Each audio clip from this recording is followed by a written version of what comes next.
Hi everyone, here I am back again with another video, and today's topic I bring to you because I care about you so much and all the essence of you. So stay with me. So from agbo to bitter cola, herbal medicine has been part of Nigerian culture for centuries. But with more people turning to traditional remedies instead of hospitals, it raises the big question. Does it really work, or is it just cultural bias on the side of us as Africans? We'll discuss and find out. Now, more Nigerians are switching to herbs for these reasons. Cost. Hospitals and medicines are expensive these days.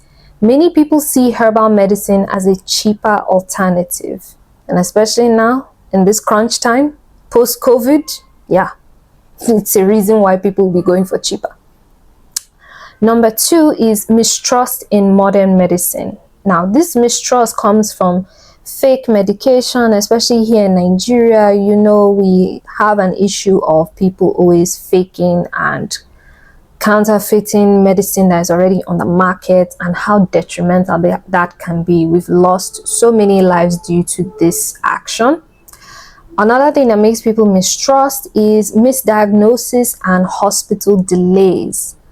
Now, misdiagnosis, this has been a common pattern in recent times with the rise of autoimmune diseases. Now, if you know autoimmune diseases, they usually display other symptoms of other diseases, and which can sort of deter doctors. Like, for example, lupus.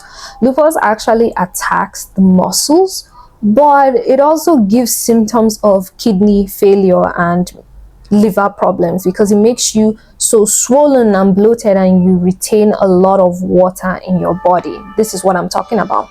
A doctor may see you at first and diagnose you for kidney failure and be treating you for that, but in the long run you are going to discover that it is lupus. So things like that has tended to make people doubtful of just modern medicine in general. Like, they don't know what to do, so why should I continue going with them? Hospital delays, you know the drill. You go to the hospital, somebody was injured, they tell you you may need to make a down payment first, and this is an emergency. Sometimes you do not have the down payment at that moment. So things like this are why people are getting pissed off with modern medicine.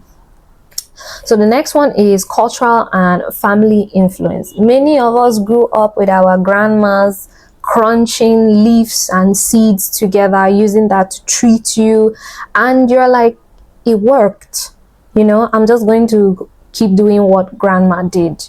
But we know better now that it may not always be the case, but who knows, some people are still doubtful to today and said, I'll just do it the old ways.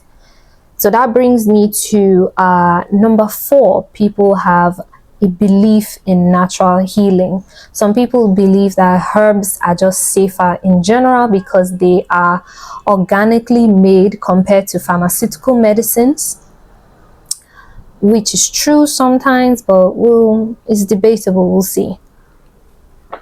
Okay, next up, do these remedies actually work?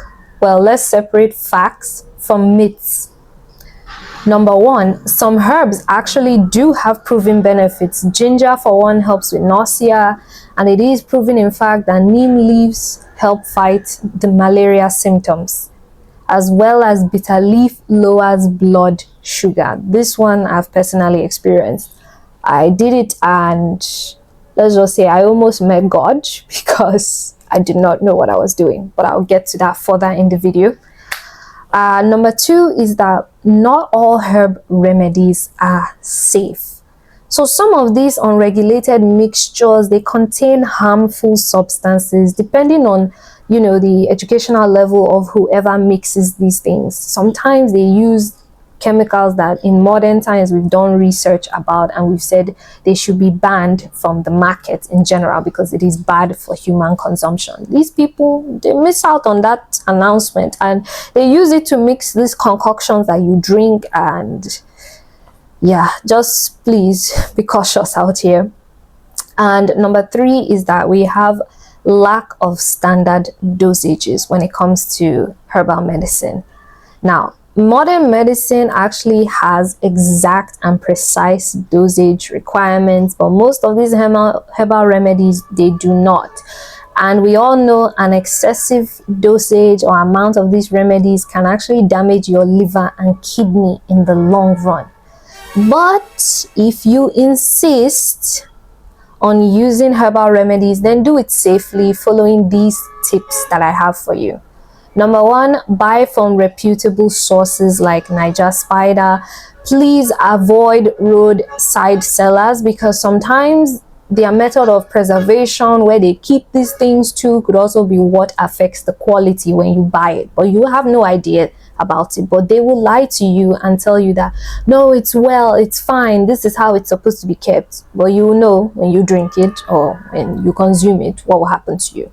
Yeah. Number two is do thorough research and consult a professional before consuming anything. Remember earlier I told you guys about me experimenting with bitter leaf and how I almost met God? This is what I'm talking about. I was taking something for low blood sugar when I don't even have that problem. But assuming I had consulted a professional in the first place, or I had done thorough research and find out that I do not suffer from low blood sugar, so anything for that treatment I should stay away from. This is what I mean. Don't be like me. Learn from my mistakes, okay? I'm alive and I thank God, but learn from my mistakes.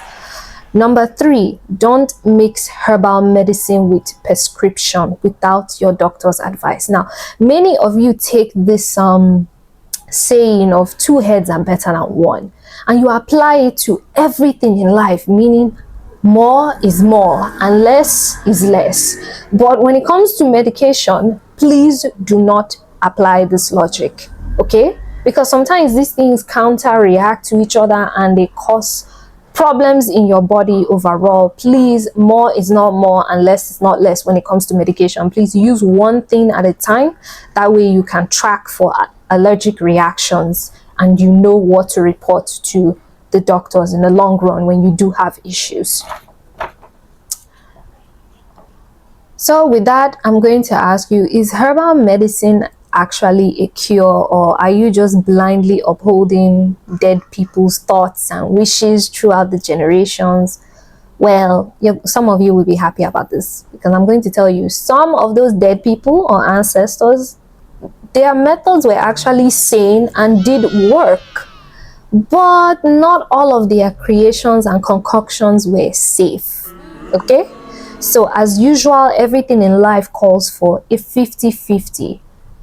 So what do you think? Are you entirely trusting herbal medicine? Let me know in the comments. Assuming you have liked, shared, and subscribed anyway. See you next time. Thanks for watching. Bye.